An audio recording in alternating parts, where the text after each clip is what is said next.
Bapak Ibu, saudara yang kasih dalam Tuhan, hari ini kita memperingati kematian Tuhan Yesus di kayu salib sebagai tanda bahwa keselamatan disediakan bagi kita, bagi orang yang mengasihi Tuhan.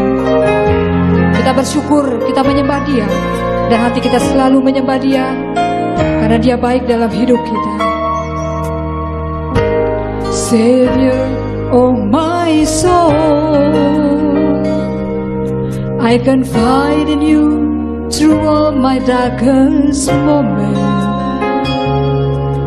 In you I find my peace, my comfort when I'm weak.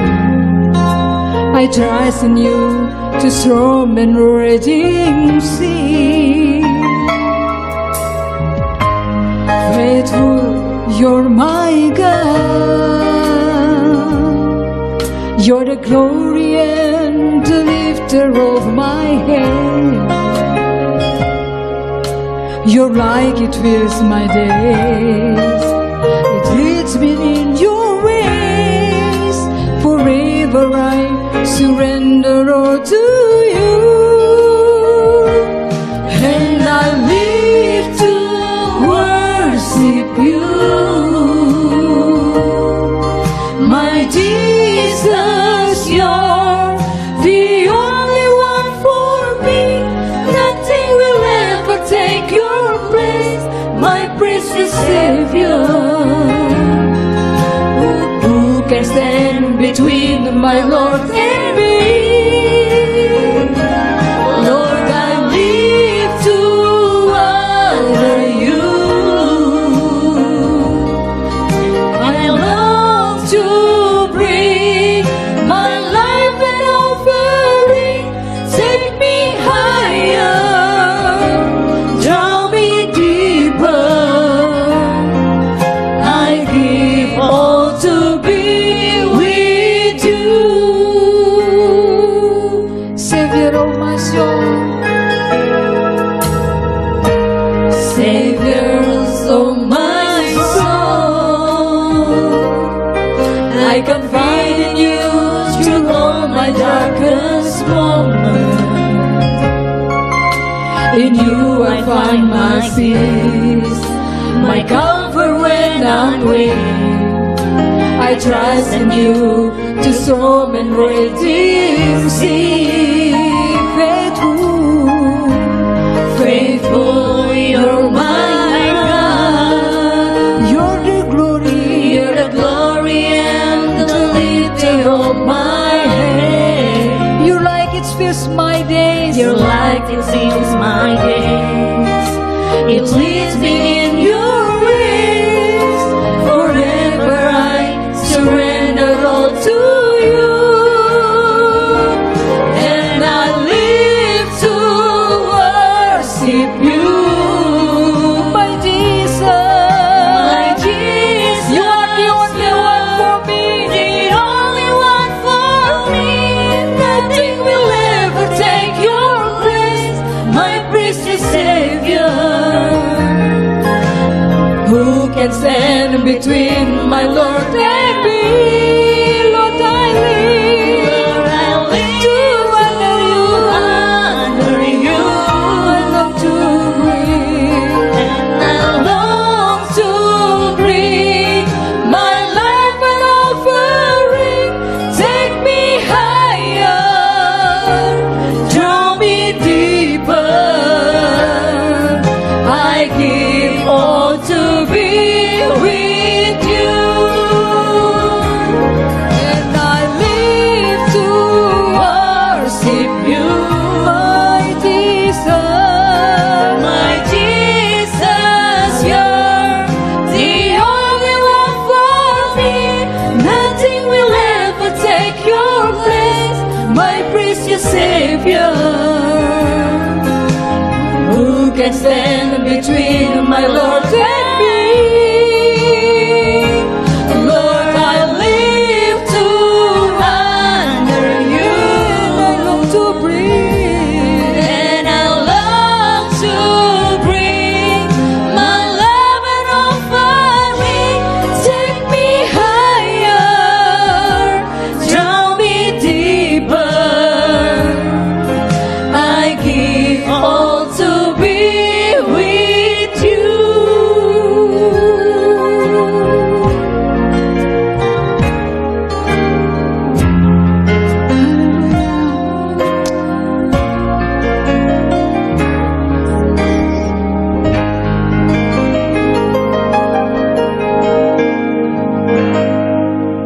Terima kasih Tuhan, Engkau mati bagi kami, Engkau memberikan keselamatan dalam hidup kami. Terlalu besar kasih-Mu Tuhan dalam hidup kami. Inilah hati kami Tuhan, kami ingin menyembah Tuhan lebih lagi, meninggikan Engkau dalam hidup kami. Karena Engkau Allah yang besar, bahkan terlalu besar dalam hidup kami. Haleluya, haleluya.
Bagiku, pengorbanan yang Kau berikan terlalu mahal, darah-Mu Yesus. Kasih-Mu Bapa, pengorbanan yang Kau berikan bagiku terlalu mahal, darah-Mu Yesus tercurah untuk menebus hidupku, tercurah untuk menebus hidupku, tercurah untuk menebus hidupku. Haleluya. Terima kasih Tuhan, Engkau menyelamatkan kami, Engkau memulihkan kami. Haleluya. Saat ini kita akan mendengarkan sebagian dari firman Tuhan. Karena salib Tuhan yang memberikan kita hidup, darahnya yang menyucikan, memulihkan hati kita. Inilah Tuhan, kami menyatakan Engkaulah segalanya dalam hidup kami. Haleluya. Engkaulah sumber pengharapan kami Tuhan.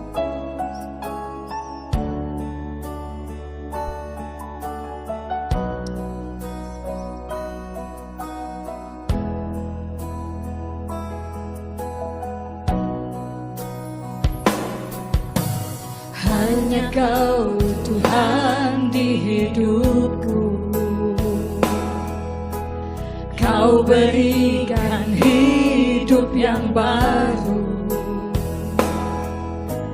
Darah-Mu menyucikan, hatiku, ku nyatakan Kaulah segalanya. Engkaulah sumber pengharapan Tuhan.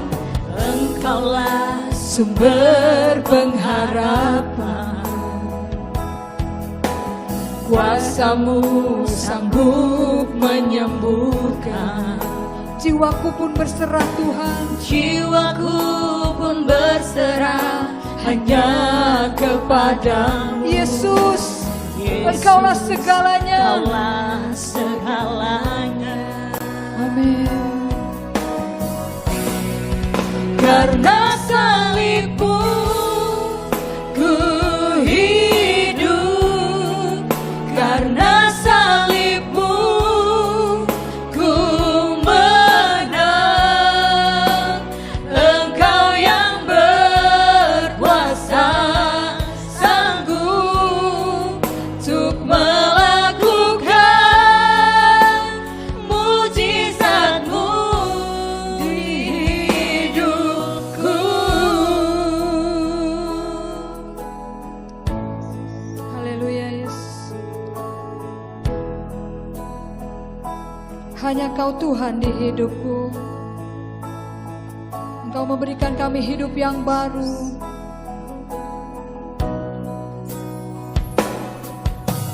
Hanya Kau Tuhan di hidupku.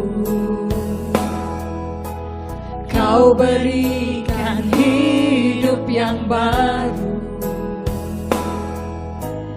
Darah-Mu menyucikan, pulihkan hatiku. Ku nyatakan Kaulah segalanya. Engkaulah sumber pengharapan. Kuasa-Mu Tuhan. Kuasa-Mu sanggup menyembuhkan. Jiwaku pun berserah hanya kepada-Mu. Yesus, Kaulah segalanya. Karena salib-Mu ku hidup, karena salib-Mu ku menang. Engkau yang berkuasa sanggup Untuk melakukan mujizat-Mu Tuhan. mujizat-Mu. Karena salib-Mu Karena salib-Mu ku hidup. Karena salib-Mu Karena Tuhan salib-Mu kami menang. ku menang. Engkau yang berkuasa sanggup untuk melakukan mujizat-Mu di hidupku.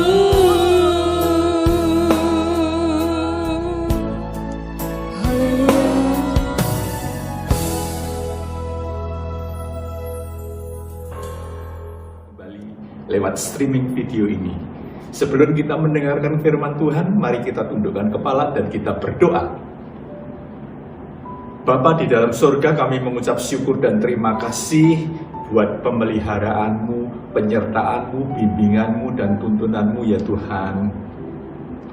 Kalau sebentar kami akan mendengarkan kebenaran firman-Mu, biarlah firman-Mu ini ya Tuhan menjadi pedoman di dalam kehidupan kami, agar kami bisa terus mengikuti tuntunan Roh-Mu yang kudus. Terima kasih Tuhan, kami sambut kebenaran firman-Mu di dalam nama Tuhan kami, Yesus Kristus. Haleluya, amin.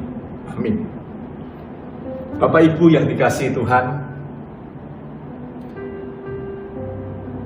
Galileo Galilei, pastinya nama itu Bapak Ibu sekalian pernah mendengar, bahkan mengerti, mengenal siapa Galileo itu. Galileo Galilei juga disebut sebagai Bapak Fisika Modern karena karya-karya penemuan-penemuannya yang luar biasa. Salah satu karya atau penemuannya yang luar biasa adalah penemuannya tentang teleskop, di mana dengan teleskop itu manusia bisa melihat benda-benda antariksa seperti bintang, bulan dengan lebih jelas lagi. Teleskop ini bisa memperbesar benda yang jauh, bisa berpuluh-puluh kali lipat besarnya.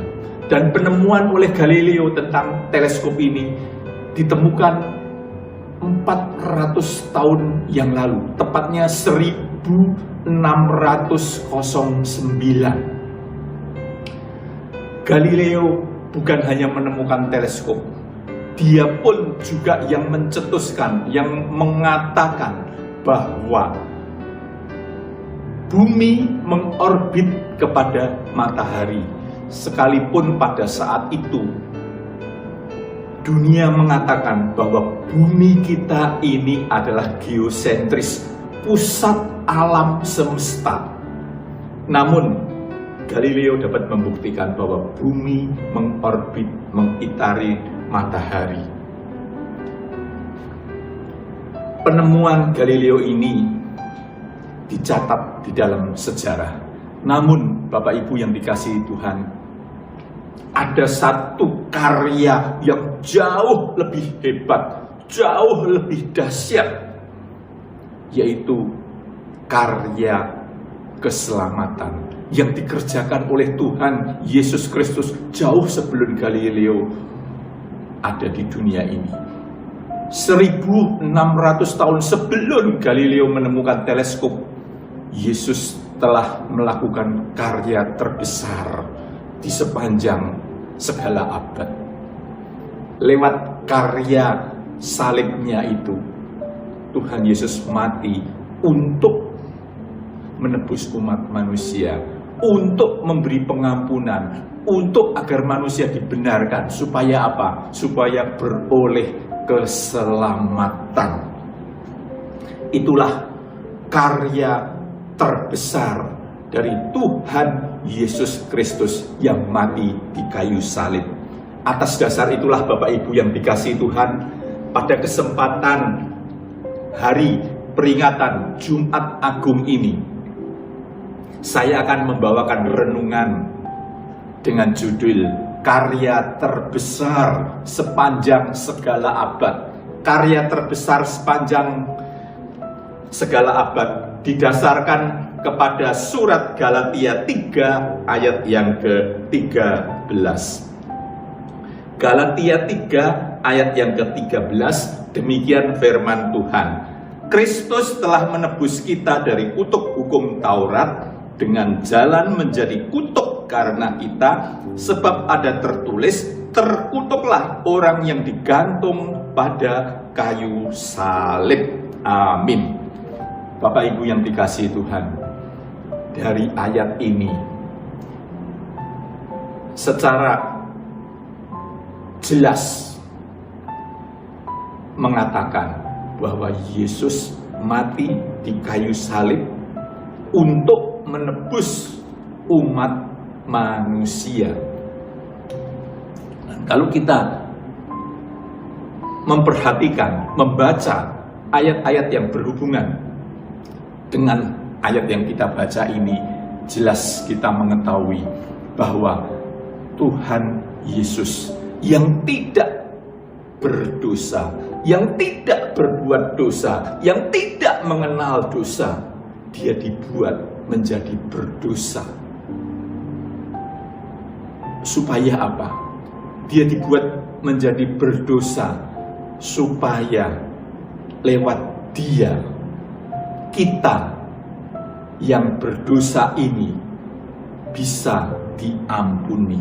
Demikian juga dengan segala kutuk yang membelenggu kehidupan kita ditimpakan kepada Yesus lewat kayu salibnya itu. Dia menjadi terkutuk karena kita. Tanpa ada karya besar dari Tuhan Yesus, karya salib itu, maka tidak akan ada pengampunan, tidak akan ada pembenaran, dan tidak akan ada keselamatan bagi umat manusia. Banyak orang beranggapan bahwa keselamatan itu bisa dicapai dengan beramal, dengan berbuat baik. Karena itu banyak orang yang berlomba-lomba ingin melakukan kebaikan supaya beroleh keselamatan. Padahal hal tersebut jelas-jelas tidak mungkin, karena firman Tuhan sesuai yang ditulis di dalam surat Efesus 1 ayat 7 dengan jelas mengatakan, sebab di dalam Dia dan oleh darahnya kita beroleh penebusan, yaitu pengampunan dosa. Tanpa karya salib Tuhan Yesus tidak akan ada pengampunan buat umat manusia, tidak ada penebusan bagi umat manusia. Dengan demikian tidak akan ada keselamatan. Jelas bahwa di luar karya salib itu tidak ada penebusan, tidak ada jaminan keselamatan kekal.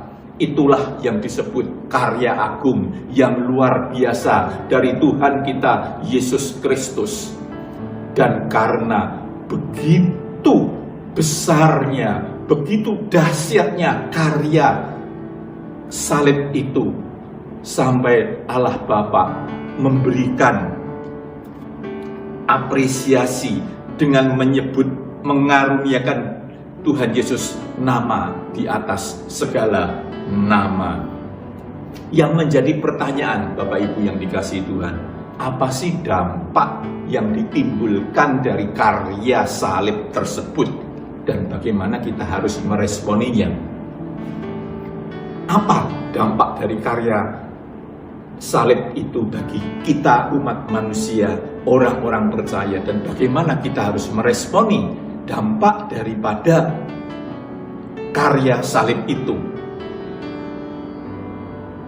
Ya, kita harus meresponi dampak atau yang dihasilkan dari karya keselamatan itu. Sebab kalau kita tidak meresponi, ya kita tidak akan bisa merasakan, menikmati karya keselamatan, karya salib Tuhan Yesus itu. Ibarat kalau seorang ibu yang memberitahukan kepada anaknya, katakanlah anaknya bernama Joni, "Joni, ibu beri roti ada di meja makan, kamu ambil, kamu makan ya." Anugerah pemberian sang ibu ini sudah ada, jelas-jelas ada di atas meja. Tetapi kalau Joni tidak melangkah, mengambil, memakan, dia juga tidak akan menikmatinya. Betul, karya salib, keselamatan itu adalah anugerah, bukan karena usaha manusia. Tetapi anugerah itu kalau kita tidak kerjakan, kalau kita tidak merespon, kita tidak akan dapat menikmatinya. Kita tidak akan mendapat dampak dari karya salib itu. Karena itu yang menjadi pertanyaan, apa dampak dan bagaimana kita harus meresponi karya salib Tuhan Yesus itu? Yang pertama, kita menerima penebusan atas seluruh dosa-dosa kita. Karya salib Yesus itu berdampak bagi kita, yaitu kita akan menerima penebusan atas seluruh dosa kita. Seperti tadi yang sudah kita baca di dalam Efesus 1 ayat 7 dikatakan, sebab di dalam Dia oleh darahnya kita beroleh penebusan, yaitu pengampunan dosa menurut kekayaan dan kasih karunia-Nya. Jelaslah ayat ini mengatakan hanya darah Yesus yang dapat menebus dosa-dosa umat manusia. Tuhan Yesus telah menebus kita. Dosa kita berarti sama seperti Dia telah membeli kita. Dosa kita telah ditebus, kita telah dibeli, dan harganya telah dibayar lunas. Pembayarannya bukan dengan barang yang fana, bukan dengan emas dan perak atau dengan dolar, tetapi dengan darahnya, lewat pengorbanannya di kayu salib. Darahnya yang seperti darah anak domba yang tidak bercacat dan tidak bercela, sehingga yang dulunya kita itu adalah budak dari dosa, budak dari iblis, budak dari setan, menjadi hamba Allah, menjadi hamba Allah. Karena apa? Karena kita telah dibeli, harganya telah dibayar, sehingga kita artinya ditebus oleh Tuhan Yesus. Kenapa Tuhan Yesus menebus kita? Tuhan Yesus menebus kita, artinya Tuhan Yesus membeli kita dengan darahnya yang mahal itu, supaya kita menjadi milik Dia. Sebelum ditebus kita bukan milik Tuhan, tetapi setelah menerima penebusan itu kita menjadi milik Tuhan. Artinya kalau kita milik Tuhan, karena kita dibeli oleh Tuhan, Tuhan bisa menguasai kita sepenuhnya. Karena kita sudah menjadi milik Tuhan, Tuhan bisa menguasai kita sepenuhnya. Untuk apa? Tuhan menguasai kita semua untuk menggenapi rencana Allah. Apa rencana Allah? Mengembalikan manusia ke dalam rancangannya yang semula. Yang semula yaitu yang bagaimana? Yang sempurna, serupa, segambar dengan Allah. Itulah yang disebut karya keselamatan. Keselamatan yang sesungguhnya adalah Allah menghendaki kita untuk dikembalikan sesuai dengan rancangannya yang semula, yang segambar dan serupa dengan Allah. Segambar serupa bukan berarti kita mempunyai penampilan fisik yang sama seperti Allah. Bukan itu, tetapi kita harus sempurna seperti Allah yang sempurna. Kita tidak hidup di dalam dosa. Karena itulah kita ditebus lewat karya salib itu. Dengan penebusan berarti kita menjadi milik Tuhan yang sepenuhnya, ya, seperti yang tertulis di dalam 1 Korintus 6 ayat 19-20. Ya, kita coba membaca di dalam 1 Korintus 6 ayat 19-20 dikatakan, atau tidak tahukah kamu bahwa tubuhmu adalah bait Roh Kudus yang diam di dalam kamu, Roh Kudus yang kamu peroleh dari Allah, dan bahwa kamu bukan milik kamu sendiri, sebab kamu telah dibeli dan harganya telah lunas dibayar. Karena itu muliakanlah Tuhan dengan tubuhmu. Kita telah dibeli, kita telah menjadi milik Tuhan, ya, sebagai orang yang telah ditebus, orang yang dimiliki Tuhan. Tuhan bahkan memberikan tanda, memberikan meterai kepada setiap orang yang telah ditebus, yaitu dengan menaruh Roh Kudus yang ada di dalam kehidupan setiap orang percaya, setiap orang yang merespon sehingga dia menerima penebusan tersebut. Kalau kita membaca di dalam Efesus 1 ayat yang ke-13 dan 14 dikatakan, Efesus 1 ayat 13-14, demikian firman Tuhan,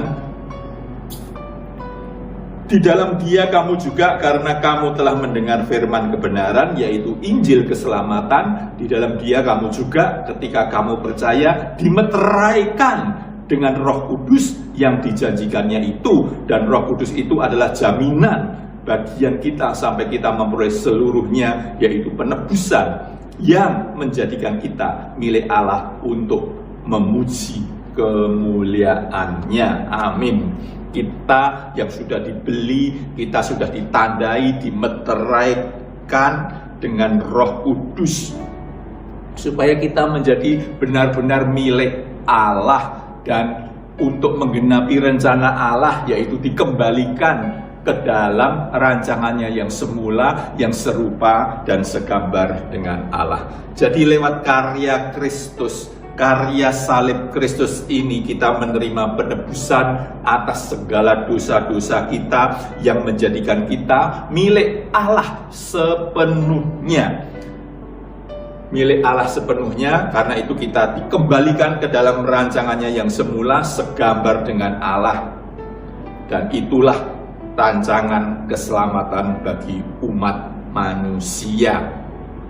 Ya, karena kita telah menjadi milik Allah, maka kita harus memiliki komitmen untuk terus berusaha menjadi serupa dengan Kristus, seperti yang Rasul Paulus katakan. Kenapa? Kita harus itulah respon dari kita terhadap penebusan itu. Ya, kita harus komitmen untuk menjadi serupa seperti Kristus, karena Kristus itulah model yang Allah kehendaki bagi setiap umat manusia.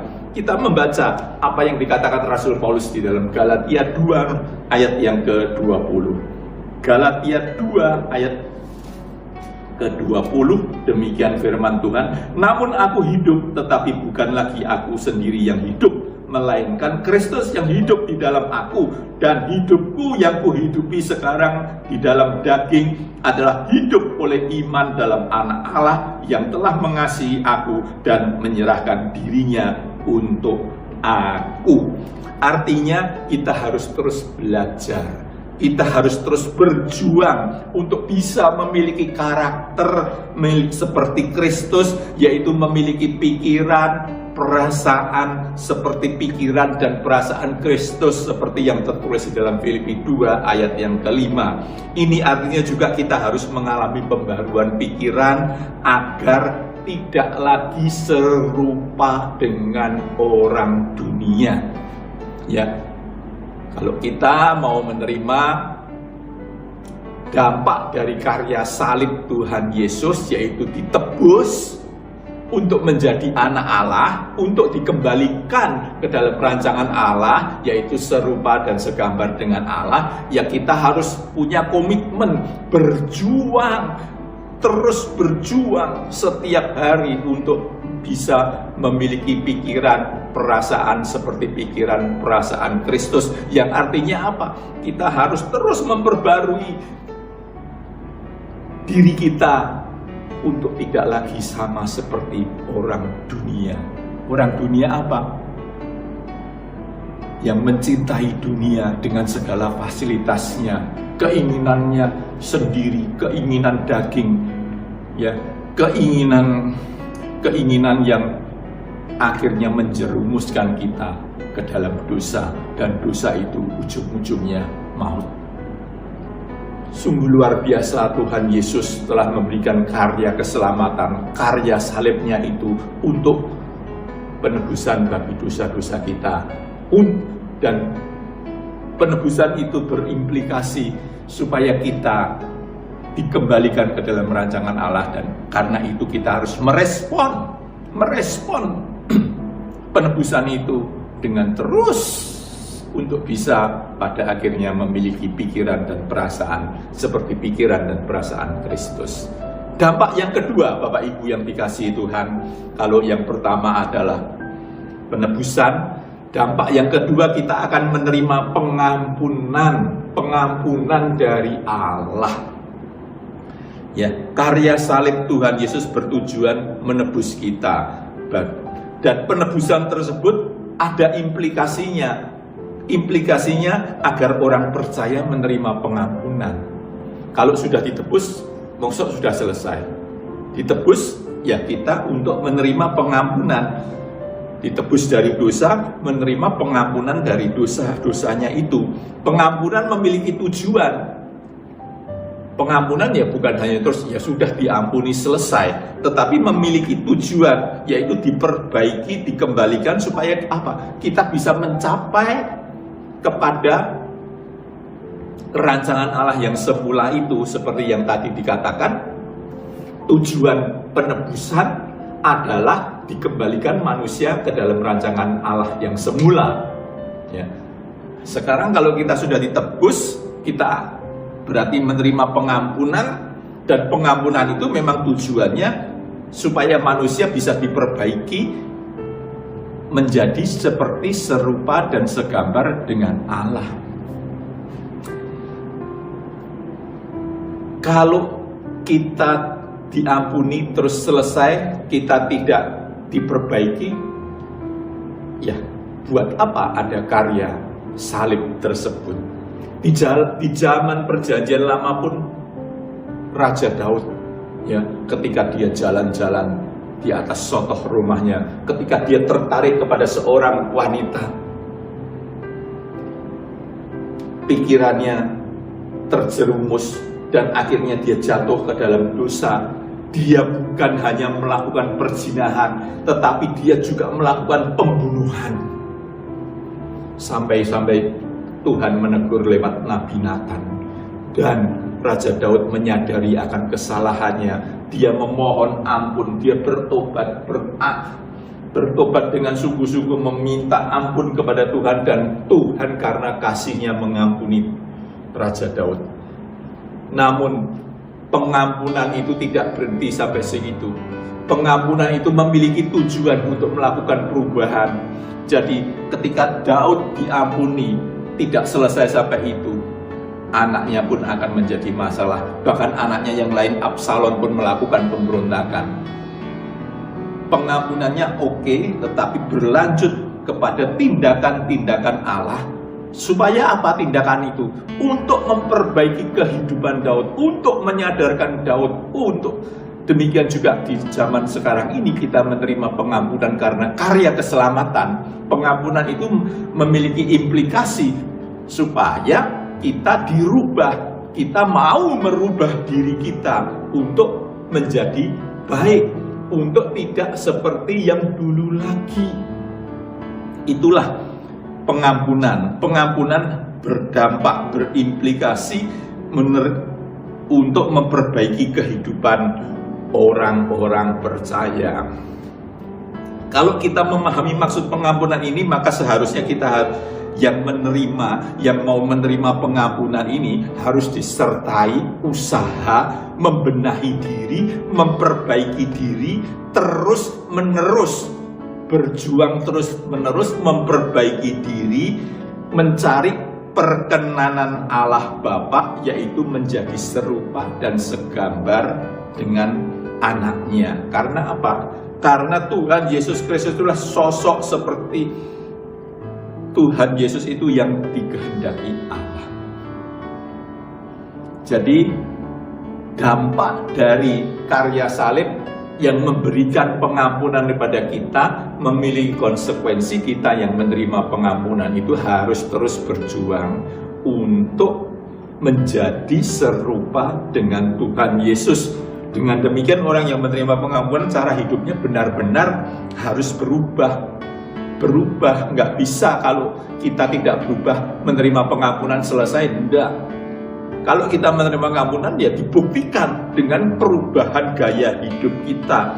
Gaya hidup kita tidak lagi seperti cara hidup orang dunia, tidak lagi seperti apa yang diwariskan dari nenek moyang kita. Kita membaca di dalam 1 Petrus 1 ayat yang ke-18.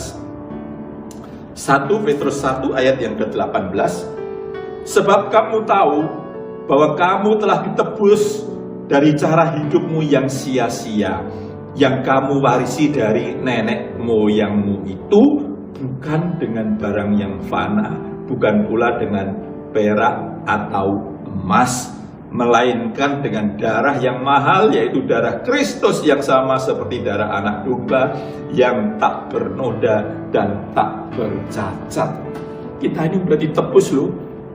Bukan dengan barang duniawi yang fana, tetapi pengorbanan Tuhan Yesus Kristus. Dia yang mulia, Dia yang agung mau turun ke dunia, menjadi manusia, bahkan menjadi hamba, berkorban, menderita di kayu salib, mati, dan bangkit pada hari ketiga. Pengorbanan itu bertujuan memberikan pengampunan kepada kita. Dengan demikian kita harus berubah, mau berjuang merubah diri kita untuk bisa benar-benar menjadi serupa dengan Kristus, karena tujuan pengampunan adalah menghendaki kita supaya berubah tidak seperti orang yang dulu lagi. Kalau kita masih tetap gaya hidupnya seperti yang dulu, apa artinya pengampunan? Jadi kehidupan orang yang diampuni pastilah berubah menjadi tidak sama dengan keadaan yang sebelumnya. Standar orang percaya yang diampuni itu berbeda dengan orang dunia. Orang percaya harus hidup dalam standar anak-anak Allah yang hidupnya apa? Dipimpin oleh Roh Kudus. Karena ketika kita menerima penebusan, Tuhan memeteraikan dengan Roh Kudus. Ya, standar kita, kalau kita sudah menerima pengampunan, ditebus menerima pengampunan, ya buktikan kita berubah. Sudah ada Roh Kudus untuk memimpin hidup kita mengikuti tuntunan Roh Kudus. Tuntunan Roh Kudus tidak mungkin salah. Bagaimana kita bisa dituntun Roh Kudus kalau kita tidak tahu rambu-rambunya? Rambu-rambunya ada di mana? Di Alkitab ini. Karena itu, ya, orang percaya itu baca, bukan sekedar baca Alkitab ini, tapi dipahami benar-benar, dilakukan. Sehingga ketika ada tuntunan Roh Kudus, kita ngerti mana yang harus kita lakukan, apa yang menjadi kehendak Allah. Itulah sebabnya Allah menghendaki kita untuk menjadi sempurna. Itu mungkin, dan itu memang demikian, ya. Di dalam Matius 5 ayat 48 kita baca, Matius 5 ayat 48. Karena itu haruslah kamu sempurna seperti Bapamu yang di surga adalah sempurna. Itulah sebabnya kita yang sudah ditebus, kita benar-benar harus berjuang untuk menjadi serupa dengan Kristus yang adalah patron yang Allah kehendaki di dalam kehidupan kita, ya, yang menjadi standar hidup kita. Dan Allah telah memberikan banyak sarananya. Alkitab, kebenaran firman Tuhan ini yang akan menuntun ke dalam kita lewat tuntunan Roh Kudus yang memimpin kita ke dalam segala kebenaran, ya. Turut campurnya Allah dalam segala peristiwa kehidupan harus kita sadari, dan itu semua Allah menghendaki kita lewat pengampunannya kita berubah, akhirnya menjadi serupa segambar dengan Allah. Dan itu adalah tujuan daripada karya salib, keselamatan kita. Allah menghendaki setiap kita ini menerima pengampunan, ya, berbalik kepada Dia, menyesuaikan diri dan melakukan apa yang dikehendaki Allah. Untuk memahami kehendak Allah, ada tuntunan atau ada kesediaan. Kita harus ada kesediaan untuk melepaskan beban dan dosa, supaya kita menjadi serupa dengan anak Allah Tuhan Yesus itu, ya. Bukan kita harus berjuang memiliki pikiran dan perasaan seperti Tuhan Yesus, ya. Kita juga harus terus-menerus memahami kehendak Allah supaya kita bisa melakukan kehendak Allah, ya. Pemahaman kehendak Allah tersebut akan menuntut kepada kita kesediaan untuk melepaskan beban dan dosa. Kalau kita sudah paham kehendak Allah, pasti kita akan melepaskan segala beban dan dosa. Kita membaca di dalam Ibrani 12 ayat 1, apa yang dimaksud dengan beban dan dosa. Ibrani 12 ayat yang ke-1. Karena itu, karena kita mempunyai banyak saksi, bagaikan awan yang mengelilingi kita, marilah kita menanggalkan semua beban dan dosa yang begitu merintangi kita dan berlomba dengan tekun dalam perlombaan yang diwajibkan bagi kita. Perlombaan apa ini? Perlombaan untuk menjadi serupa dengan Allah. Perlombaan untuk menggapai keselamatan yang dianugerahkan lewat karya salib Tuhan Yesus itu. Dan untuk mencapai garis finish di dalam perlombaan itu, kita harus konsentrasi kepada hal-hal yang rohani dan melepaskan dosa dan beban. Yang dimaksud dengan dosa adalah melanggar kehendak Allah. Tidak melakukan kehendak Allah itu juga dosa. Jadi kalau kita mau melepaskan dosa, berarti kita harus melakukan kehendak Allah dan melepaskan beban.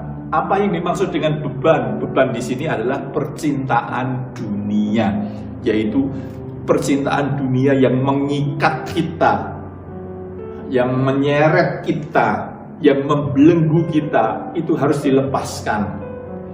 Kalau kita masih serupa dengan dunia, tidak mungkin kita akan menggapai pengampunan, kita akan menggapai keselamatan itu, karena itu adalah merupakan beban yang harus kita lepaskan di dalam kehidupan kita ini. Jadi dampak yang kedua tadi, kita menerima pengampunan dan kita harus meresponinya dengan kita harus terus berjuang untuk serupa dengan Allah.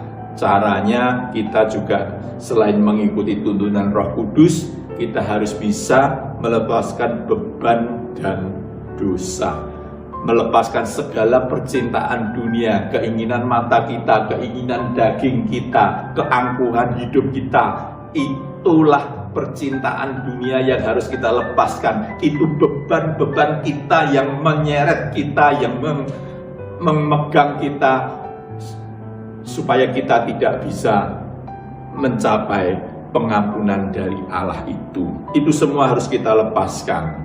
Ya, tanggung jawab dalam menerima pengampunan itu ada 3 kriterianya. Hidup dalam pengampunan berarti menyadari kesalahan atau ketidaktepatan yang dilakukan, kemudian bergerak menuju apa yang baik, yang berkenan, dan yang sempurna. Dan untuk mencapai hal tersebut, kita harus melepaskan dosa yang terekam di dalam daging kita. Dosa tersebut berupa keinginan daging kita, ya, meliputi apa? Yang biasa orang rasakan. Kuliner, ya, seks, kesenangan jasmania, itu semua adalah beban-beban kita lepaskan. Dosa kita yaitu tidak mau melakukan kehendak kita, itu juga harus kita lepaskan. Itulah kriteria kalau kita mau menerima pengampunan, berarti kita harus lepaskan itu semua. Menerima pengampunan juga berarti memasuki proses pengembalian manusia kepada rancangan Allah yang semula.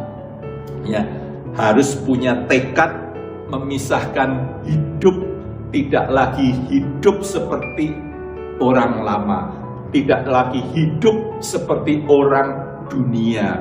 Tanggalkan semua kesenangan dunia, ya. Kesenangan orang percaya itu hanya satu, memuaskan Allah, ya, menggembirakan hati Tuhan, ya, yaitu dengan cara melakukan kehendaknya dan menyelesaikan pekerjaannya.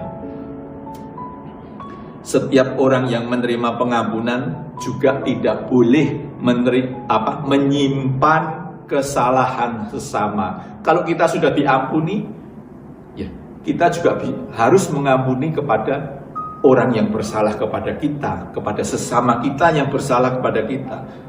Tidak boleh disimpan, jangan ngomong, dia sudah saya ampuni, sudah saya maafkan, tetapi masih diingat terus diungkit. Itu bukan mengampuni. Dan kalau kita tidak bisa mengampuni sesama kita, Tuhan pun tidak akan memberikan pengampunan kepada kita. Jadi pengampunan harus dibuktikan, yaitu kita melepaskan segala beban dan dosa, ya. Kita harus hidup tidak seperti orang dunia lagi, dan kita tidak boleh menyimpan kesalahan sesama. Itu respon yang harus kita lakukan supaya kita benar-benar menerima pengampunan dampak dari karya salib Tuhan Yesus itu. Yang pertama tadi penebusan, yang kedua pengampunan, yang ketiga dampak dari karya salib Tuhan Yesus yang luar biasa itu kita menerima pembenaran dari Allah. Ya. Penebusan oleh darah Kristus di kayu salib merupakan jalan kita menerima pembenaran. Ya, sebab kematian Tuhan Yesus itu membatalkan semua tuntutan hukum atas manusia yang telah bersalah. Manusia telah bersalah, dan oleh karya salib tersebut kita menerima pembenaran, yang artinya dibatalkan semua tuntutannya. Karena apa? Kita telah ditebus, telah dimiliki, kita menerima pengampunan, dan kita dibenarkan. Kita sudah dibenarkan. Dengan sudah dibenarkan, maka iblis tidak akan lagi bisa mendakwa manusia. Tuhan Yesus telah menggantikan tempat manusia sebagai pihak yang bersalah dengan jalan di kayu salib tersebut. Darahnya, pengorbanannya itulah yang membenarkan kita semua. Manusia adalah oknum yang bersalah, yang telah membangkitkan murka Allah, tetapi anugerah Allah yang luar biasa sehingga kita bisa menerima yudisial dari Allah, keadilan dari Allah, ya, sebagai orang yang telah dideklarasikan tidak bersalah, sehingga tidak bisa dituntut atas kesalahan-kesalahan kita. Pembenaran ini adalah anugerah semata-mata dari Allah, ya. Pembenaran adalah anugerah dari Allah, ya. Kita membaca di dalam Roma 3 ayat 24. Roma 3 ayat 24. Dan oleh kasih karunia telah dibenarkan dengan cuma-cuma karena penebusan dalam Kristus Yesus. Kita yang telah ditebus oleh Kristus Yesus lewat karya salibnya itu, kita menerima pembenaran. Pembenaran bukan karena usaha kita, pembenaran hanya karena kasih karunia Allah, bukan oleh perbuatan kita. Dengan pembenaran itu maka jangan kita sombong, karena ini itu, tetapi itu semua adalah karena karya salib Tuhan Yesus. Kita menerima pembenaran. Jadi orang percaya yang menerima pembenaran adalah mereka yang menerima Yesus Tuhan sebagai juru selamat dengan benar. Kalau kita sudah benar, pemahaman kita tentang Tuhan Yesus saja salah, bagaimana kita bisa dikatakan benar? Artinya kita harus memahami kebenaran itu. Artinya apa? Kita harus memiliki iman yang benar. Karena iman datangnya dari pendengaran karena firman Allah, tetapi iman itu juga harus dilakukan. Iman harus dibuktikan dengan perbuatan. Di dalam Yakobus 2 ayat 14. Yakobus 2:14 mengatakan, apakah gunanya saudara-saudaraku jika orang mengatakan bahwa ia mempunyai iman padahal ia tidak mempunyai perbuatan. Iman harus dibuktikan dengan perbuatan. Jadi pembenaran dari Tuhan mengandung sebuah panggilan juga, ya, mengandung sebuah implikasi juga yang mutlak harus dipenuhi oleh seseorang.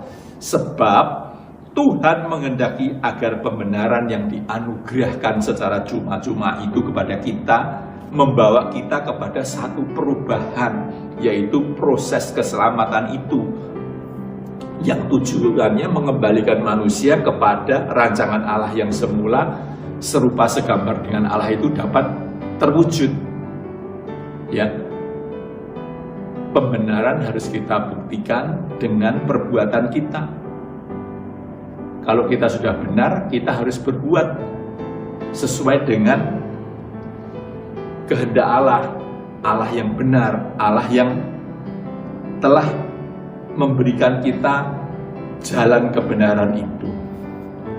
Jadi pembenaran dari Tuhan benar-benar mengandung konsekuensi, mengandung tanggung jawab, sebab dengan menerima pembenaran itu kita harus masuk di dalam proses untuk diubah secara terus-menerus agar kita benar-benar menjadi benar. Banyak orang beranggapan kalau menerima pembenaran oleh iman percaya bahwa Tuhan Yesus itu Tuhan, kemudian sudah selesai, kita sudah dibenarkan. Anggapan ini tidak benar, sebab bila seseorang belum rela kehilangan segala sesuatu demi meneladani Tuhan Yesus, belumlah ia dibenarkan.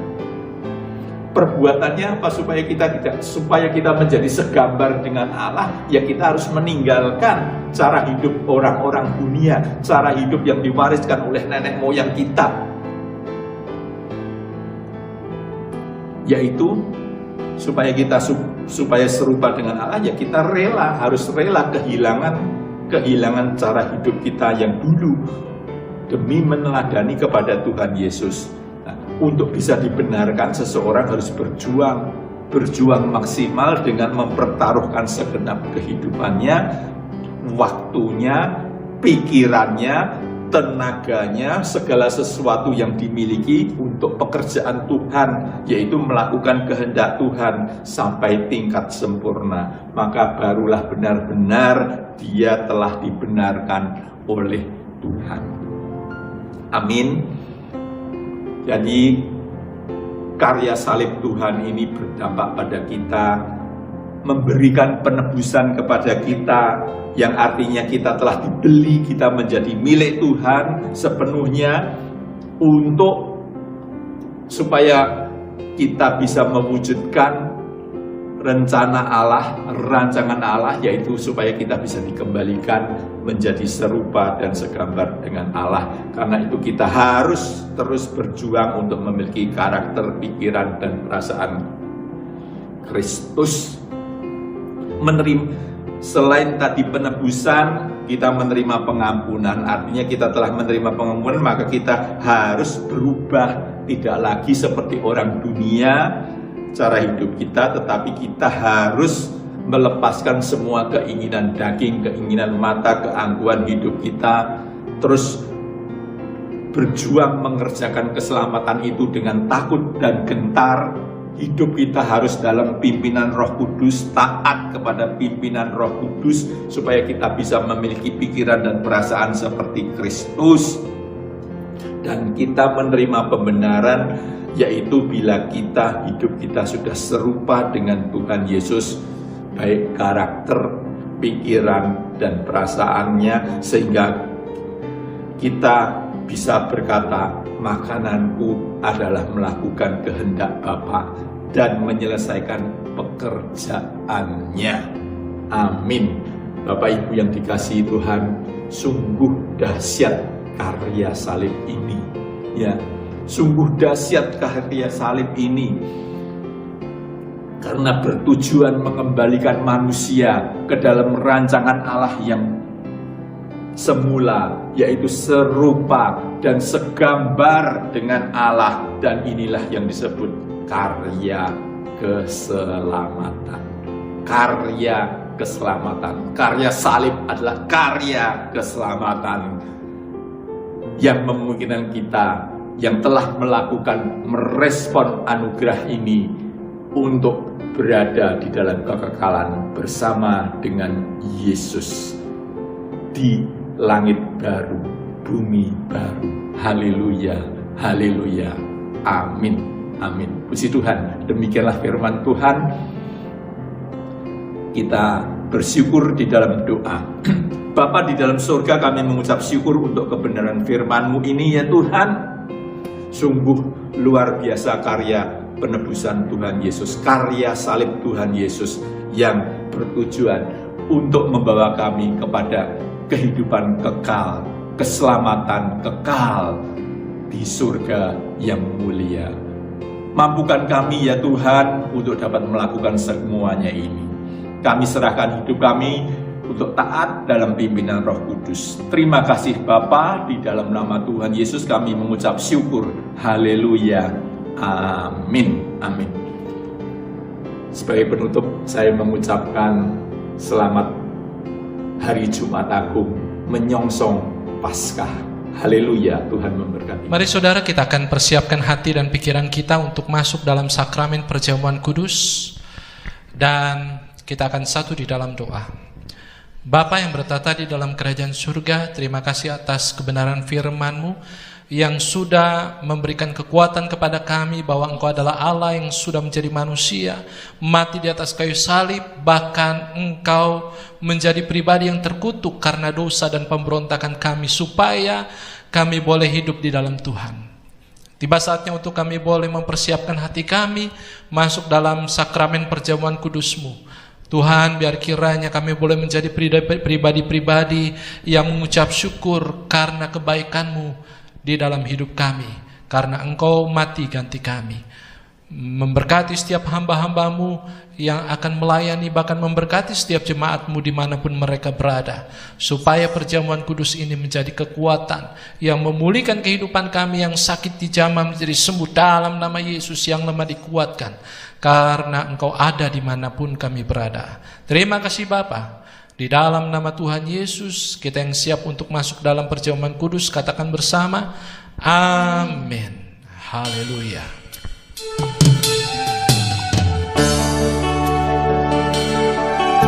Glory bagi Dia.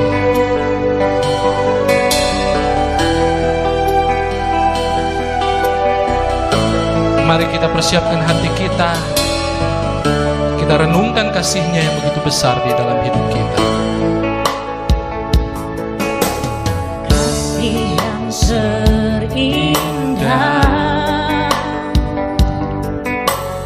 hati yang mulia, hanya ku temukan di dalam-Mu, Yesusku.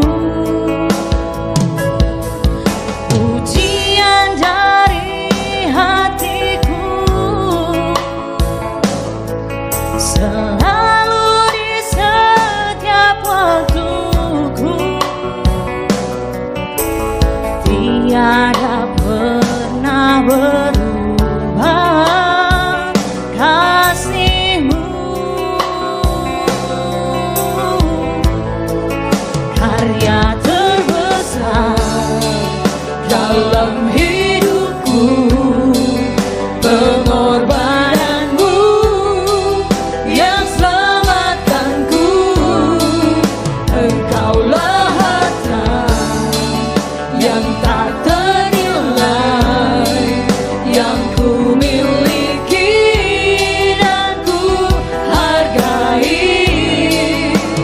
Yesus, Engkau ku kagumi.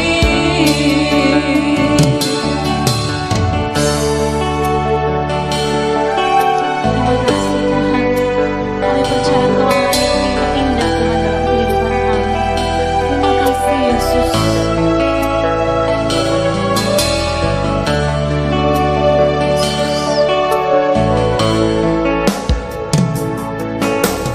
Kasih yang terindah, hati yang mulia, hanya ku temukan di dalam-Mu, Yesusku. Pujian dari hatiku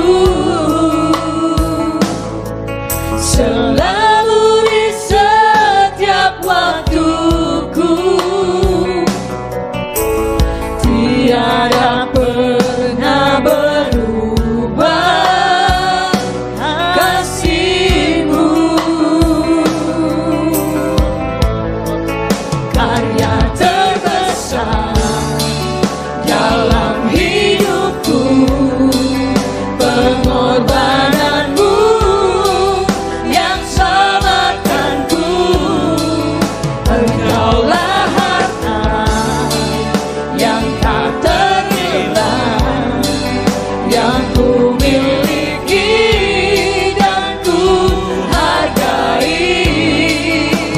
Yesus, Engkau ku kagumi.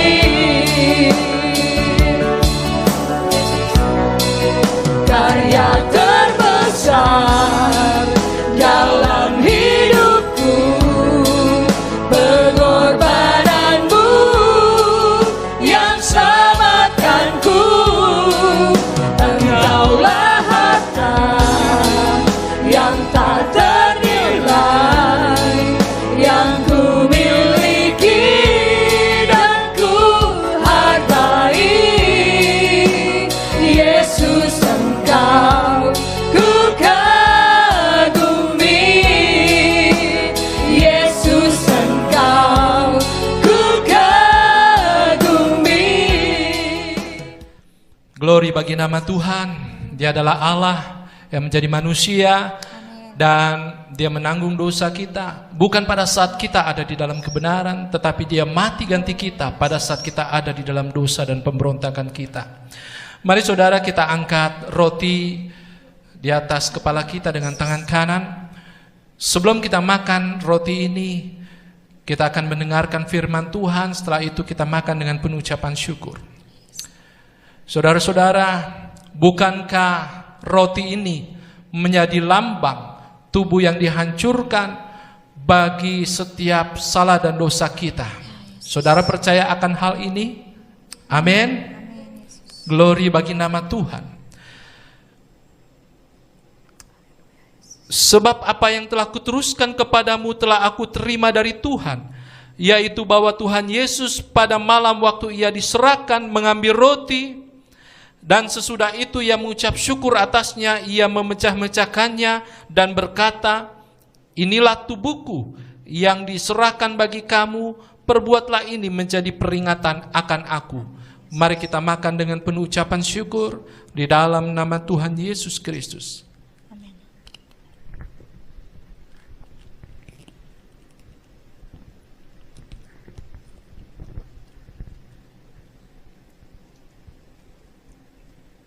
Mari kita angkat cawan dengan tangan kita. Apakah saudara sungguh-sungguh percaya dan yakin sepenuhnya bahwa cawan yang di dalamnya ada anggur menjadi lambang dari darah Kristus yang dicurahkan bagi setiap dosa dan pelanggaran kita? Saudara percaya akan hal ini? Amin. Haleluya. Mari kita mendengarkan kebenaran firman Tuhan sebelum kita meminum dengan penuh ucapan syukur. Demikian juga Ia mengambil cawan sesudah makan lalu berkata, cawan ini adalah perjanjian baru yang dimeteraikan oleh darahku, perbuatlah ini setiap kali kamu meminumnya menjadi peringatan akan aku. Mari kita minum dengan penuh ucapan syukur di dalam nama Tuhan Yesus Kristus.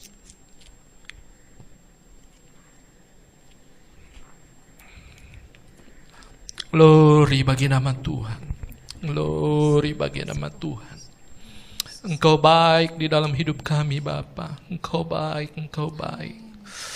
Terima kasih Tuhan. Terima kasih. Kami mengucap syukur kepada Tuhan Allah yang luar biasa di dalam hidup kami.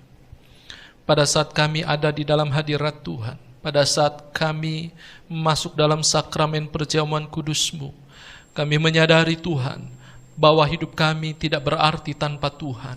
Hidup kami tidak berarti tanpa penyertaan Tuhan yang luar biasa di dalam hidup kami.